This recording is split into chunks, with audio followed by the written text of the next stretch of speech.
final question, and I said in the kitchen when we were talking beforehand, I didn't want this to be a loaded question. It's very much from the point of view of offering a neutral opinion. Mm-hmm. We've obviously built a great relationship throughout the process of selling this property, so I imagine there's going to be a little bit of a bias here. But what advice would you give based on anyone that's considering selling that may or may not have already interacted with the avenue? What advice would you give that would kind of help them understand the difference that we could potentially make to them? I've heard nightmare stories involving other estate. I'm not going to name anybody, but I've heard bad things about certain estate agents. But I've got nothing but praise for the avenue. As I said, the process, any problems were looked at, helped with the sales progressor.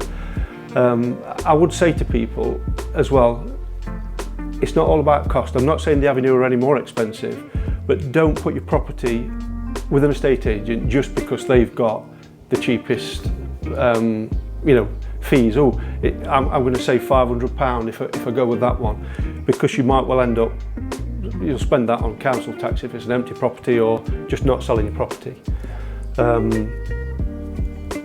There's so much more to the service than I realised at the outset. So you're getting value for money, and the ultimate aim is obviously to sell your property, and that's what's happened. Fantastic. Wayne, really, really appreciate you taking the time. Thank you. Thank you.